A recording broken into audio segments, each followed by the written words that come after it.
Assalamualaikum warahmatullahi wabarakatuh. Kembali lagi di channel Radio Horor. Untuk kisah kali ini ada sebuah kisah yang ditulis oleh akun Twitter yang bernama @demoisen. Dan untuk kisah yang akan saya bawakan kali ini yaitu kisah yang berjudul Hantu Jelangkrong. Sebelum kita masuk ke cerita ini, tekan dulu tombol like video ini dan juga tekan tombol subscribe channel ini dan nyalakan juga lonceng notifikasinya agar teman-teman tidak ketinggalan cerita-cerita baru dari channel ini. Bagi teman-teman yang ingin baca langsung cerita ini, follow juga akun penulis yang nanti linknya akan saya sertakan di kolom deskripsi. Dan seperti apa untuk kisah kali ini? Langsung saja kita simak berikut ini.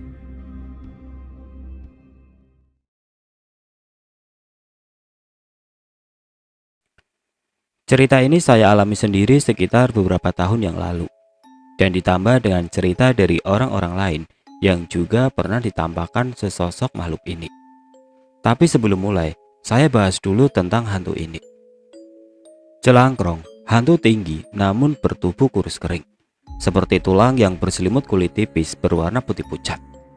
Giginya penuh taring, matanya bulat besar melotot. Memiliki hidung mendengek ke atas seperti babi. Wajahnya memanjang dan mulutnya selalu menganga. Kakinya bersisik seperti ikan dan berwarna pucat gelap. Rambut panjang sampai menyentuh tanah. Jemarinya kurus dan panjang menjuntai sampai tanah. Kuku tangannya hitam kemerahan. Berjalan atau berdirinya mengangkang. Jelangkrong sendiri adalah perwujudan jin yang sengaja menjelma menjadi bentuk dan rupa yang menyeramkan untuk menakut-nakuti manusia, mirip seperti monster sebenarnya. Biasanya jelangkrong muncul di pekarangan yang lebat, rumpun bambu, dan kebun kelapa. Ketika ia muncul, maka tubuhnya akan berkamuflase dengan tingginya pohon di sekitar, sehingga tidak jarang kita tidak terlalu menyadari kehadiran dirinya. Banyak spekulasi mengenai asal-usul penamaan hantu jelangkrong ini, namun yang asumsi yang paling kuat adalah berasal dari kata resapan carang dan karang. Carang sendiri artinya ranting, sementara karang adalah pekarangan, yang bila mana jika disatukan menjadi kalimat carang-karang. Namun karena kebiasaan orang sini yang selip lidah jika mengucapkan suatu kata, maka jadilah nama jelangkrong. Carang sendiri berarti ranting yang dimana bentuknya kering dan memanjang, mirip seperti rupa sosok jelangkrong. Sementara karang atau pekarangan adalah tempat di mana makhluk ini biasa muncul saat menakuti manusia. Kehadiran makhluk ini ditandai dengan suara kicauan dari burung kedasi dan adanya hawa panas di sekitar tempat di mana makhluk ini muncul. Jelangkrong ini sendiri mirip seperti hantu lokal yang ada di Aceh dan daerah Sumatera. Kalau di Aceh, makhluk ini disebut gentet, yang memiliki rupa yang sama dengan jelangkrong. Sementara di daerah Sumatera, hantu ini dikenal dengan nama Begu Ganjang. Kalau di daerah sini dan Aceh, makhluk ini bisa menakuti manusia karena iseng. Maka lain halnya dengan fungsi Begu Ganjang yang ada di daerah Sumatera. Menurut kesaksian Bapak Sumber, Begu Ganjang biasanya diperuntukkan untuk menjaga kebun, rumah, dan harta benda. Makhluk ini seperti sengaja dipelihara oleh pemiliknya untuk melindungi hal-hal yang berharga kepunyaan pemiliknya.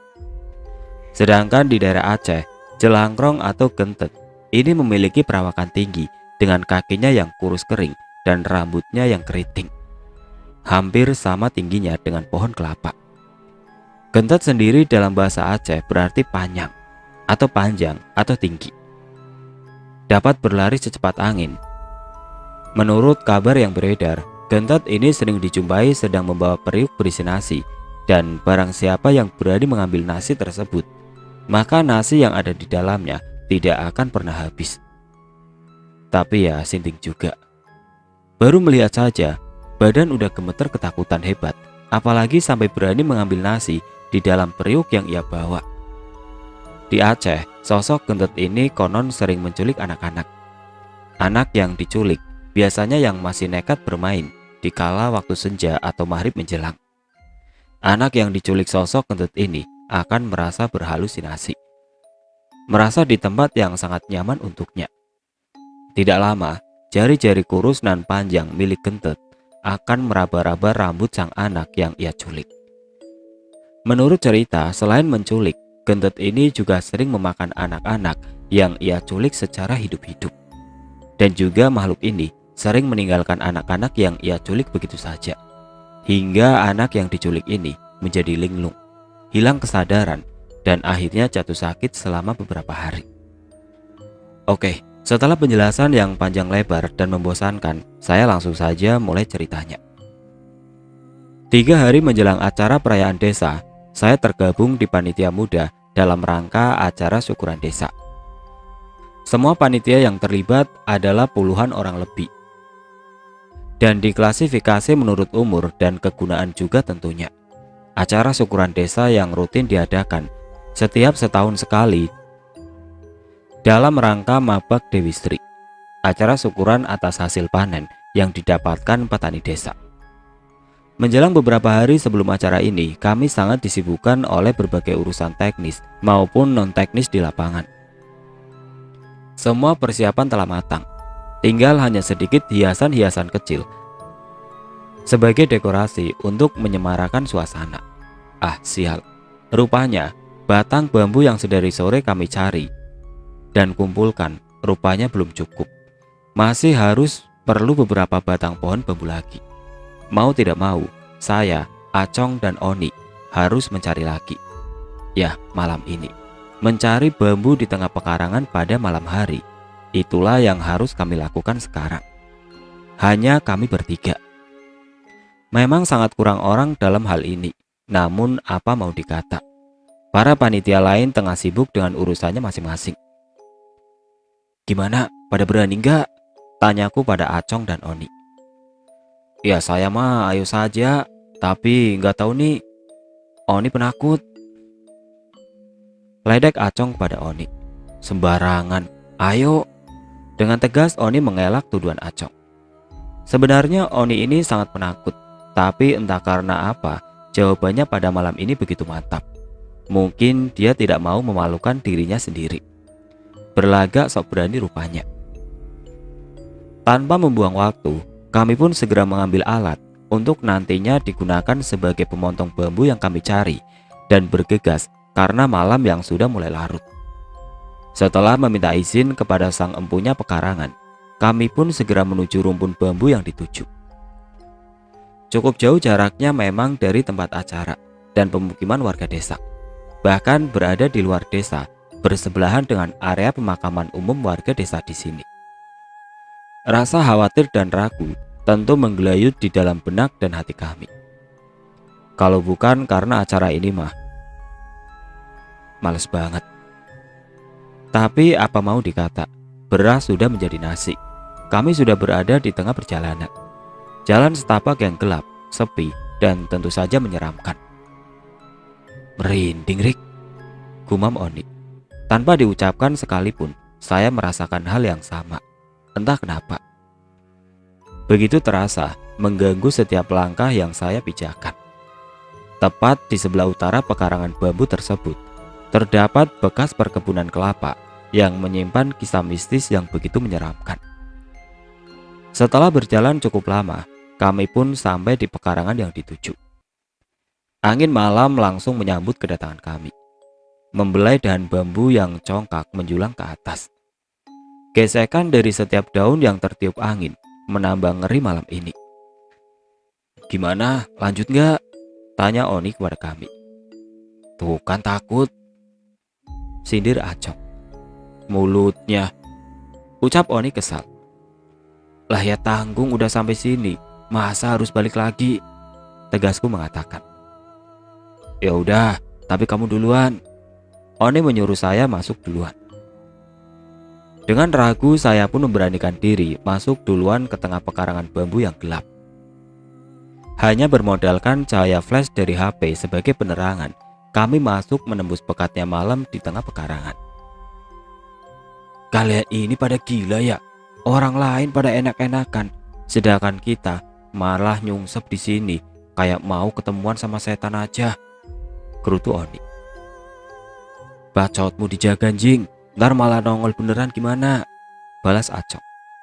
Berisik kalian ini, ucapku kesal. Kratak, kratak, kratak. Langkah kaki menginjak ranting yang telah mengering. Dengan perlahan kami mulai masuk ke dalam pekarangan. Mataku begitu awas, menatap setiap jengkal di sini. Hush. Angin kembali berhembus menerpa dedaunan dan batang bambu. Semakin mencekam yang saya rasakan. Entahlah dengan mereka berdua, mungkin merasakan hal yang sama, atau santai, atau malah lebih parah. Angin berhenti berhembus. Pekarangan ini kembali menunjukkan kengerian dan suasana sepinya. Hush. Kaget, ucapku terkaget karena seekor kelelawar melintas spontan di depan lampu flash yang saya bawa. Jangan bikin kaget kenapa? Ucap Oni di belakang saya. Kaget ya? Balasku atas ucapan Oni. Akhirnya kami sampai di pekarangan Pak Ilyas yang tadi memberi izin bambunya untuk kami potong. Dengan sedikit memilah dan milih bambu mana yang layak kami potong. Tanpa membuang waktu lama, kami pun segera memotong pohon bambu yang dipilih. Hantaman dari golok yang beradu dengan kerasnya batang bambu memecah keheningan yang terasa. Letak, letak, letak. Suara yang terdengar. Lah, kamu diam aja, Su, ucapku kepada Oni. Kan saya memandor, jawab tengil Oni. Bocah kurang ajar, balas Acong kesal. Ntar kita rubin aja pohon bambunya ke Oni, ajak Acong padaku. Beres kan, jawabku singkat. Berencana membuat siasat jahat. Namun belum sempat sebatang bambu tumbang, sayup-sayup terdengar suara kicauan dari burung kedasi. Suara kicauan khasnya memang memberikan perasaan yang mengganggu. Seperti mempunyai makna tersendiri kicauan dari burung tersebut. Cepetan Jing, nambah serem nih, ucap Oni kepada kami. Berisik, saya juga takut, ucapku kepada Oni. Dengan tergesa-gesa, kami pun mempercepat memotong pohon bambu ini. Wush. Angin kembali berhembus, tapi aneh, kenapa hawanya begitu panas, membuat gerah sekujur badan. Krak, krak, krak. Suara seperti burung gagak yang serak. Waduh, suara apa lagi nih? Serak, serak. Suara di daun bambu yang seperti dibelai tangan.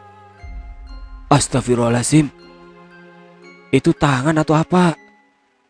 Tanya Acong sambil mengarahkan lampu flashnya ke atas pohon bambu kepada saya dan Roni. Tepat di belakang Oni, di atas pohon bambu, terlihat seperti tangan yang sedang mencengkram dedaunan. Namun begitu kurus kering dan terlalu tinggi untuk bisa kami lihat lebih jelas. Kalian itu jangan nakut-nakutin, ucap Oni dengan suara seperti menahan tangis. Oni pun memalingkan pandangannya ke belakang, di atas pohon yang Acong tunjuk. Jer, jer. Suara dari langkah kaki sosok tersebut terdengar berat. Akhirnya ia menampakkan wujudnya, sangat kurus namun tinggi. Hampir sama tingginya dengan pohon bambu di sekitar. Tangannya begitu panjang, dengan mulutnya yang bertaring dan penuh darah.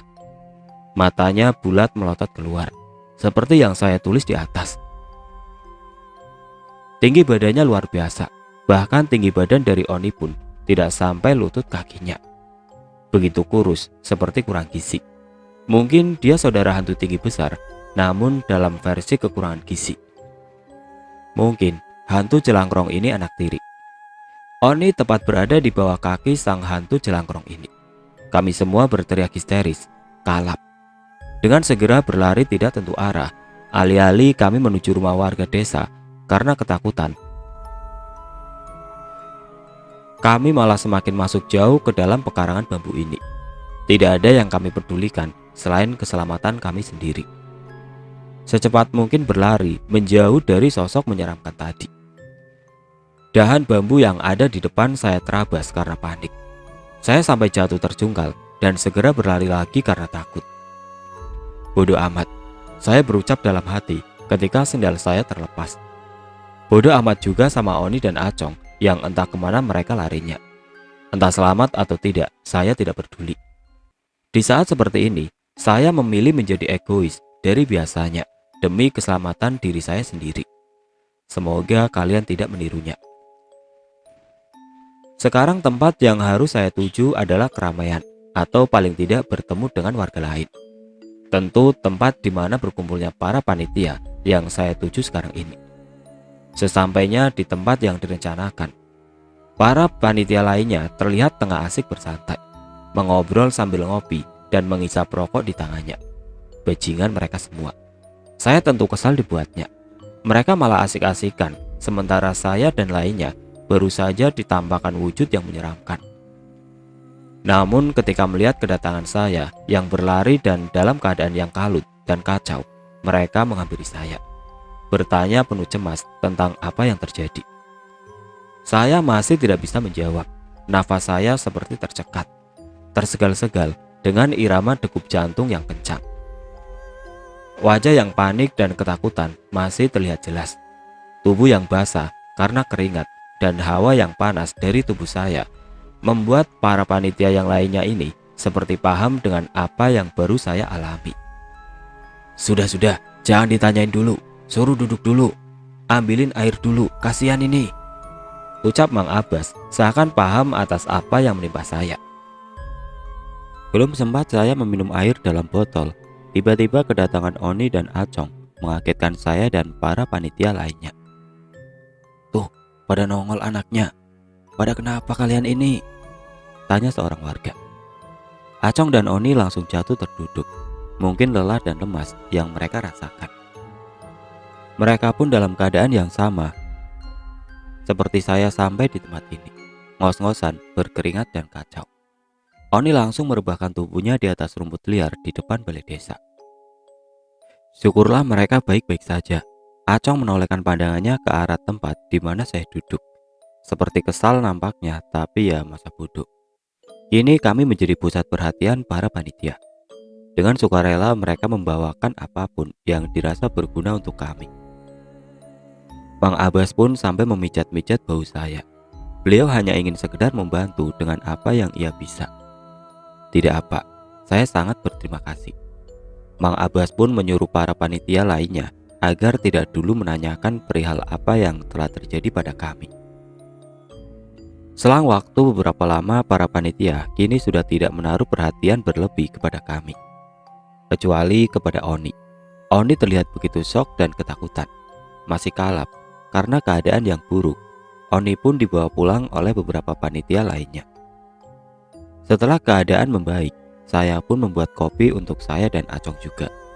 Terlihat Acong pun sudah lebih baik sekarang ini. Mang Abbas masih menemani kami. Ia tampak sedang memijat-mijat rokok kretek kesukaannya, lalu membakarnya sehingga membuat kepulan asap menyeruak ke udara.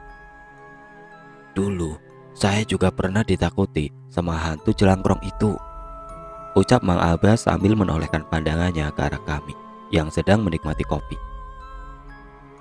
Kami masih terdiam, pikiran kami masih berkecamuk satu sama lain. Oke, kali ini saya cerita pakai sudut pandang Mang Abbas saja, biar lebih mudah memahaminya. Abbas dan Amri, dua sekawan yang selalu pergi berdua kemanapun tujuannya. Suatu malam Abbas dan Amri baru pulang dari kampung sebelah. Kita pulangnya jadi kemalaman, ucap Abbas kesal kepada Amri. Jangan ngoceh aja, kamu juga enak-enakan pacaran sama perempuan, jawab Amri ketus. Sekarang mau pulang lewat mana? Tanya Abbas. Gak tahu, lewat jalur pintas saja biar cepat, jawab Amri ragu. Ya lewat mana sialan? Abbas gregetan. Lewat kebun kelapa aja, mumpung lagi terang bulan, usul Amri. Ya wes. Mereka pun memilih jalur melewati perkebunan kelapa yang terkenal angker. Karena seringkali warga yang melintasi jalur tersebut ditampakkan sosok endas gelundung atau hantu kepala tanpa badan. Tapi yakin gak? Ntar kalau ada apa-apa jangan lari duluan, ucap Abbas meminta perjanjian. Ah, penakut kamu mah, tenang aja sih, ucap Amri terdengar mantap. Mereka pun berjalan memantapkan langkah, namun dengan hati penuh prasangka. Pada malam itu bulan nampak utuh, menerangi kegelapan malam dengan cahaya yang dipancarkannya. Srek, srek, srek. Langkah kaki menginjak rumputan kering. Mata Abbas begitu awas mengamati. Mentalnya harus ia persiapkan sebaik mungkin untuk menghindari hal buruk yang mungkin akan terjadi.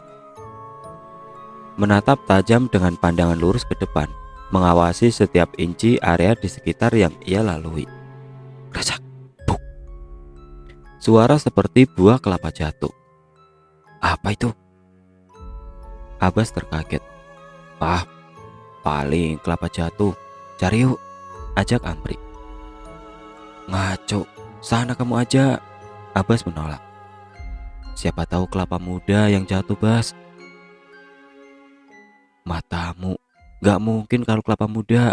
Kalau nggak kelapa tua, ya kepala. Ucap Abbas kesal.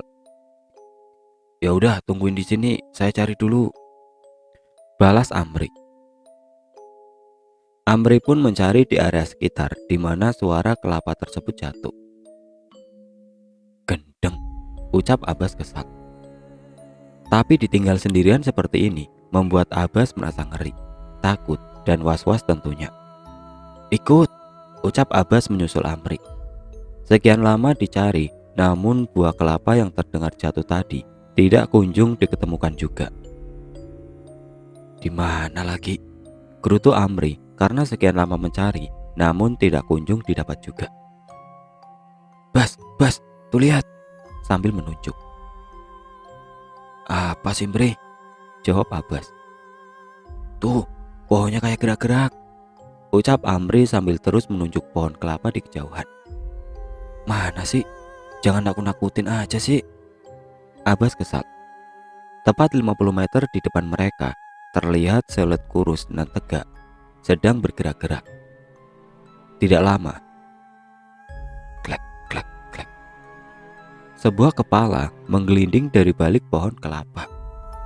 Sebuah kepala berukuran besar, 3 kali lebih besar dari kepala manusia normal pada umumnya.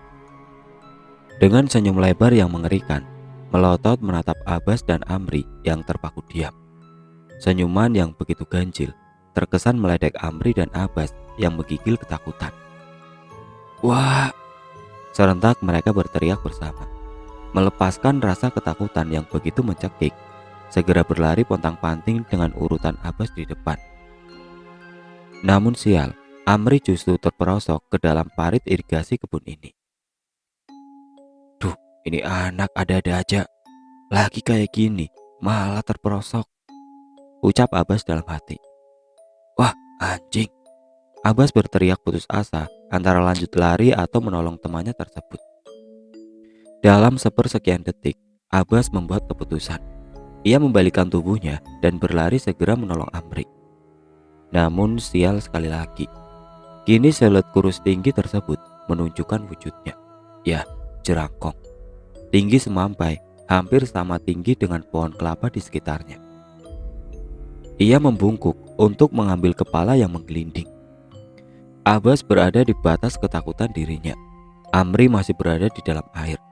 Merendam separuh tubuhnya, Abbas pingsan dan ia tidak tahu apa yang terjadi selanjutnya. Menyambung dari cerita Amri, Amri masih terperangah. Diam, tidak bisa berbicara atau bangkit dari tempat jatuhnya. Terlihat di ekor matanya, Abbas pingsan. Entah pingsan atau mati pikirnya malam itu. Sosok Jelangkrong kini berada di hadapannya. Amri sampai mendongak ke atas untuk melihat full bentuk dan wujud dari makhluk ini. Begitu tinggi sampai kepalanya tidak terlihat. Tertutup bayangan hitamnya malam. Jelangkrong tersebut membungkuk untuk melihat Amri yang masih terendam air parit perkebunan. Sosok tersebut tersenyum meledek, mengarahkan tangan panjangnya untuk mencimit tubuh Amri dari dalam parit. Amri tercekat, tergagap ketakutan setengah mati. Entahlah, ia pasrah atas apa yang akan terjadi selanjutnya. Namun akhirnya, sosok Jelangkrong tersebut menjatuhkan dirinya. Tepat di samping Abbas yang telah pingsan terlebih dahulu. Dan Amri pun menyusul kawannya tersebut. Ia tidak sadarkan diri. Amri dan Abbas terbangun ketika mereka dibangunkan oleh sang pemilik kebun ini keesokan harinya. Terlihat tubuh mereka yang penuh dengan lumpur. Entah apa yang terjadi dengan mereka berdua setelah pingsan. Tidak ada yang tahu. Kalau kalian ingin tahu, mungkin kalian bisa menanyakan langsung kepada jerangkongnya nanti. Akibat kejadian tersebut, Amri menderita luka lebam di lehernya dan ada noda hitam di tangannya. Noda hitam yang memanjang dan membekas sampai sekarang. Dan kalian tahu di mana kebun kelapa tersebut? Iya, tepat di sebelah utara pekarangan bambu yang saya datangi bersama Acong dan Oni. Kurang ajar itu setan. Saya dari kecil mainnya di situ, masih aja ditakut-takutin. Ucap Mang Abbas kesal dan mengakhiri ceritanya tersebut. Tapi entah kenapa sosok Jelangkrong ini jarang memunculkan wujudnya sebenarnya. Tidak seperti hantu-hantu lain pada umumnya yang selalu eksis dimanapun mereka berada. Apa sengaja dipelihara? Rasanya tidak mungkin, karena di sini bukanlah tempatnya. Bukan Jelangkrong yang biasa dipelihara orang-orang di sini, tapi sosok gulang-gulang yang hampir mirip seperti genderuwo atau buto ijo. Entahlah, tapi yang pasti, saya tidak mau lagi bertemu dengan sosok tersebut. Bagaimana dengan kabar Oni setelah ia dibawa pulang? Kasihanlah, Oni jangan dilupakan. Oni pulang diantarkan salah satu panitia di acara ini menggunakan sepeda motor keluaran tahun lama. Sekitar beberapa menit, akhirnya mereka sampai di rumah Oni. Mengetuk pintu rumah sambil mengucap salam. Ayah Oni membuka pintu dan ia tampak kaget. Karena melihat keadaan anaknya yang lemas dan mimik wajahnya yang pucat pasi. Ayahnya meminta untuk membopong tubuh Oni masuk ke dalam kamarnya. Ibunya yang baru keluar dari kamar mandi juga tampak kaget, panik, dan gerasa gerusuk. Maklum, wanita emang gitu. Oni dibaringkan di kamarnya. Ibunya pun masuk membawa air minum untuk diminumkan kepada anaknya tersebut. Karena tugas yang telah usai, panitia ini pun pamit karena masih ada tugas dan pekerjaan yang harus ia lakukan. Ayahnya Oni mengantar sampai depan rumah. Masuk tengah malam, keadaan Oni semakin membaik. Terlihat ibunya tengah tertidur di samping ranjangnya. Pandangannya masih samar-samar ketika melihat di sekitar tempat tidurnya. Belum sempat ia bangun, tiba-tiba ekor mata sebelah kirinya terlihat sosok kurus nan tinggi tengah membungkuk di pojokan kamarnya. Tepat berada di samping jendela. Apakah itu halusinasi? Tampaknya tidak, karena terlihat begitu nyata. Badan Oni menggigil hebat. Keringat mulai bercucuran dari sekujur tubuhnya. Suhu badannya meningkat. Tercekat ketakutan, sosok tersebut kini berjalan pelan mendekatinya. Kepalanya bergerak ke kanan dan ke kiri. Oni tergagap, sementara matanya terus terbelalak tidak dapat ia pejamkan. Otak dan anggota tubuhnya seakan tidak mau sinkron. Ush, Oni pingsan. Dan keesokan harinya, ia demam tinggi dan sakit sampai seminggu lamanya. Karena dirasa sakitnya yang tidak wajar, akhirnya orang tuanya pun mengundang dukun hebat di desa ini untuk mencoba melihat keganjilan yang mereka rasakan. Setelah dilakukan pembersihan tubuh Oni di rumahnya, barulah semua lebih baik. 2 hari setelahnya keadaan Oni pun terlihat baik-baik saja. Namun karena kejadian tersebut membuat Oni menjadi fobia untuk keluar rumah. Apalagi sampai harus pergi ke pekarangan. Ia kapok. Tapi sejatinya kita lebih hebat. Walaupun memang derajat kita lebih tinggi daripada bangsa jin dan sejenisnya, tapi karena rupa mereka yang menyeramkan, membuat kita menjadi takut dan terguncang jiwanya. Saya juga demikian. Ngeri-ngeri sedap kalau bertemu dengan mereka. Tapi karena rupa mereka yang menyeramkan itulah yang seharusnya membuat kita merasa berani, karena kita jauh lebih sempurna dari mereka. Jadi anggap saja mereka cuma iri dan jahil kepada kita. Harusnya kita marah, bukannya takut.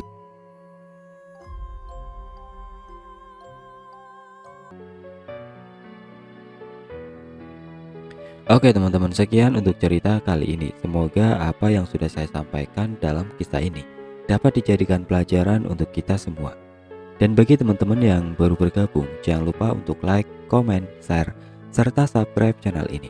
Dan nantikan kisah-kisah horor berikutnya tetap di channel Radio Horor. Wassalamualaikum warahmatullahi wabarakatuh.